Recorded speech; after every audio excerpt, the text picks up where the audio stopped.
നമസ്കാരം. നടുവേദനയ്ക്ക് രാസ്നാദിപ്പൊടി എങ്ങനെയാണ് ഫലം ചെയ്യുന്നത്?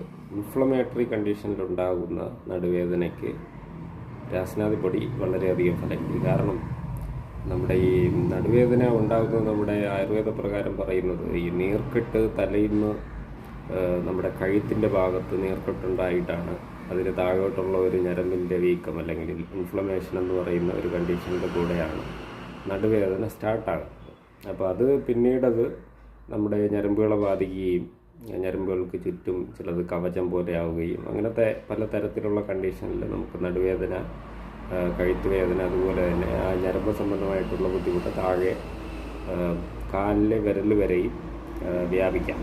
ഇങ്ങനെയുള്ള കണ്ടീഷന് ആദ്യമേ തന്നെ ഒരു തടയിടാൻ സഹായിക്കുന്ന ഒരു മരുന്നാണ് രാസ്നാദിപ്പൊടി എന്ന് പറയുന്നത്. രാസ്നാദിപ്പൊടി എല്ലാ കുളി കഴിഞ്ഞതിന് ശേഷം ഉടനെ തന്നെ രാസ്നാദിപ്പൊടി പുരട്ടുന്ന ഒരു സംവിധാനം നമ്മുടെ ഒരു കേരള കൾച്ചറിൽ നേരത്തെ ഉണ്ടായിരുന്നതാണ്. കാരണം കേരളം എന്ന് പറയുന്ന ഒരു അനുപദേശം ആണ്. അതായത് ഈ ജലം സമൃദ്ധിയായിട്ടുള്ള ഒരു നാടാണ്, ജലാംശം കൂടുതലാണ്.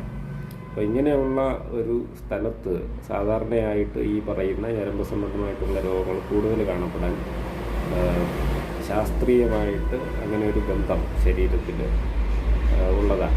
അതുകൊണ്ട് തന്നെ പണ്ടത്തെ കാലത്ത് രാസ്നാദിപ്പൊടി കൃത്യമായിട്ട് ഉപയോഗിക്കേണ്ട ഒരു ജീവിതചര്യയായി ആൾക്കാർ ഉപയോഗിച്ചു. ഇന്നത് അധികമാരും ചെയ്യുന്നില്ല. അതുകൊണ്ട് തന്നെ നടുവേദന പോലെയുള്ള സംഗതികളൊക്കെ കൂടുതലാണ്.